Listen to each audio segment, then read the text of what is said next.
Hi everyone, Jacqueline here, and this video I'm titling it all about color. So summer is the time where we're going to get lots of color. Winter we don't see a lot of color, but this video I wanted to share with you is about some of the colors happening in my garden. So this coreopsis is a plant that my neighbor gave me. He gave me two big plants and I put it in and it's been glorious. Highly recommend it for the garden. I need to split this and make more of it. And you can see it's loving itself in the sun. I would consider this absolutely glorious.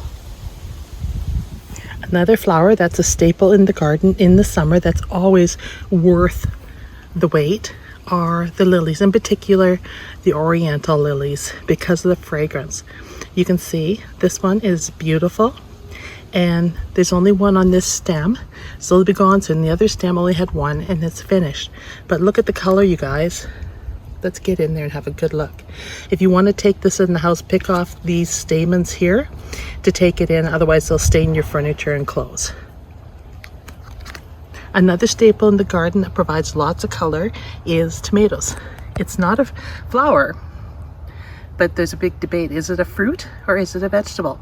Anyhow, it provides a good source of color in the garden too, and in abundance. So it does two things, color and food. If you're one of those people like me and you need a lot of color in the garden, don't be afraid to add some accents in there, like this beautiful dragonfly. The iridescent colors of this complements any garden and decor.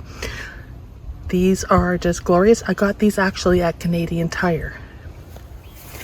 Here's another Oriental Lily. Like I said, these are staples in the garden for color. They're absolutely brilliant. You can't go wrong with Oriental Lilies in the garden, or even some of the Tiger Lilies because of the height they provide. I mean, the color here is very muted, a muted pink apricot, but it's going to be so high next year, it'll be brilliant. So plant them at the back of the bed where you can enjoy them, and or move them if you have to, like I'm going to have to. The other thing that provides a ton of color in the garden are the daylilies. The thing about daylilies is there are so many different colors and types. So a person as a gardener can have a lot of fun with their daylilies.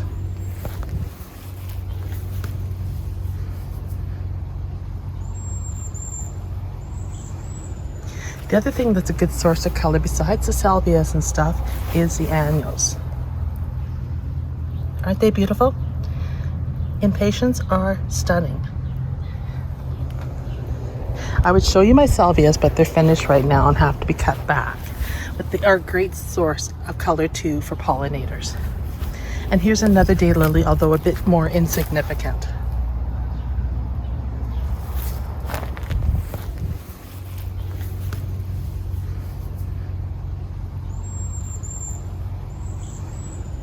The other thing that's a good source of color besides the salvias and stuff is the annuals. Aren't they beautiful? Impatiens are stunning. I would show you my salvias, but they're finished right now and have to be cut back. But they are a great source of color too for pollinators. And here's another daylily, although a bit more insignificant. Roses and cosmos, petunias and verbena and salvia. You can't get much better of a combo than that. These apricot, tequila sunrise chinook roses are non-stop bloomers in the garden. They show some peachy tones here and then they fade out to a beautiful yellow. They are very reliable and great in the garden. You pair them with some hot pinks and you've got a kaleidoscope of colors happening in the garden that you just can't beat. And then to calm things down in the garden are powder puff cosmos. And the bees are hard at it, working their little butts off, loving these cosmos. Highly recommend the powder puffs. Aren't they fragile and delicate, yet at the same time provide some sort of peace and tranquility to the garden? For a little bit of fun, you can add lime petunias for a color. They brighten up any bed. And ornamental kale. If you're looking for something for an edge, ornamental kale works good. Besides in containers, it's got its own way of providing color to the bed, especially if you angle the planting. So when I say angle the planting, ideally this kind of angle, so it shows off. Here's a really light peach daylily. Now I'm not going to recite the names of these because I'm going to tell you quite honestly, a lot of these were from Walmart and I don't know the names, but I will show you how beautiful they are in the sun and how the softness complements any darker deep colors in the garden, such as the dark coleus, which is a showstopper in itself, combined with salvia. And then to add to it, we add some roses, which are not in bloom right now, but some yarrow, which is great. And then if you want, you can add some succulents. These Oriental Lilies are almost finished right now, but there's more buds coming. These I threw in at the last minute into the front of the flower bed, but they did not fail me. They bloomed first year in the bed, so I'm happy with them. They will be moved. However, this bed of daylilies, which I've had for years, is non-stop blooming. And it's a shame to have to divide it. So I'll carefully take one chunk out of it because it is so glorious to look at and allows me to share some real true beauty with you. And in my opinion, a huge ray of sunshine that's well worth keeping them in large clumps in the bed. Potentilas are a shrub that will provide you with color all summer long. The bees love them. You can see all sorts of bees, wasps. They just love them. So they are a shrub that comes in a variety of colors. I've seen them in reds, pinks, whites, the mango tangos and the oranges, and they're all beautiful. So adding any of them to the garden will make a stunning effect. But I think the golds are standouts because of the brightness. It's almost an ultraviolet yellow in these flowers on this plant. Once again, you cannot go wrong with petunias in the bed. You mix that with a gorgeous geranium and you got a riot of color happening. Add in a fuchsia geranium with a hot purple and it's just amazing. You can also calm it down with some whites. And then if you really want to make, some fragrance in your garden and make your garden stand out, add some roses. Now this mini rose just came into bloom. I cut them back, they rest, they develop buds, and they start again. Combining that with some salvia is a really nice mix, and then some more roses here too. So don't be afraid to mix things up. They are well worth the effort. And look at the bee, how busy he is on that salvia. Liatris, or liatris, depending how you pronounce it. These I grew inside, and they are a showstopper once they get going. And they start at the top and they bloom their way down the stem. You can see all the buds there.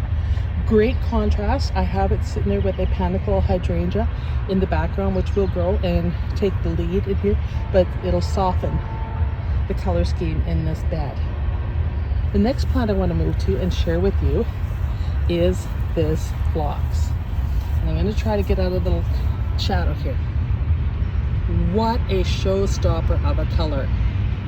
Once again, it's one of those plants I bought, did not know the name, but you know what? This one's a keeper, and more of it, the better. Same with this one. And you guys probably know the name of this one. This one's just starting. This is its first year and it's starting to bloom. But isn't it pretty? Combining that with the diantheus in the pink is a real nice combo. All right, you guys, more Oriental Lilies because they're all starting to come into their bloom. Look at them. Beautiful. I can't say enough about these. And please excuse the train. Another phlox that I did a video on that I just planted, and it's loving its life here in the bed. And it's going to be an abundant phlox and a very beautiful color, and I need to add some more colors around. Hello, sunshine. What a glorious Oriental Lily. Second year, but the first year I got a bloom off of it. It's just opening. Look at that color scheme. Makes me think of lemonade and lemon and limes. Beautiful. Stunning. Alliums provide that color in the garden and that height that pulls the garden together. You can have a lot of these and they will put on the show, and combining them with that Oriental Lily I just showed you would be very pretty if you had this in front of it. Great color combos, the yellow and the time of season where the lucky I didn't say something else, where the cosmos are starting to bloom. Look at the gorgeous color on them and the feathery texture of the foliage. You can put these with anything in the garden. Just realize they get pretty tall. Tiger lilies come in an abundance of color. And as you can see, these are just so cute. They're one of the few lilies, besides the Turk's cap, that face downward and give you a different perspective in the garden. The height on this one is the same height as me, so about 5'6.5", 5'7", and it's glorious. Definitely a great addition. Let's go over here and look even further. Here's an orange tiger lily. These are a staple, been going back years in the garden. Most gardeners have some form of an orange tiger lily in their garden. But aren't they glorious? That pop of orange combined with the great big blooms of this Oriental Lily are amazing. Aren't they spectacular? The more the better. You combine that here with a very, very tall Veronica that, oh, I'm just getting a whiff of the fragrance from those Orientals. Wow, so impressive. It's just stunning. I can't say enough, you guys. And finally, another Oriental that right now we have a slight bit of a breeze that is in all its glory, showing off. And I consider this a show off because it's so stunning. And it is fragrant. I ordered actually more of these from Vessie's today because I've been so happy with them. As long as I can keep the squirrels away from them, they are a showstopper in the garden. Put them in a place if you want to draw attention to your garden, or if you want people to be able to smell your flowers, these are the ones. They will do it for you. They never fail me if the squirrels don't get them. All right, so that's a quick colors in the garden, and I just wanted to share something bright and sunny with you because it is summer and we need those pops of color in our life, I think, just to make us feel good. Don't forget to like and subscribe. It's free to like and subscribe to videos. And that, I am a hobby gardener. I am not an expert, but I have worked in greenhouses and worked and grown up with a lot of expert gardeners that were just amazing, particularly rose growers. So anyhow, I look forward to seeing you in future videos. Don't forget to leave me a comment and I will respond the same day. And thank you everyone. Have a great weekend. It's game night tonight, so I'm going to watch the CFL football game. Go Riders. Go Saskatchewan Riders. Anyhow, thank you everyone. I appreciate you all. Bye.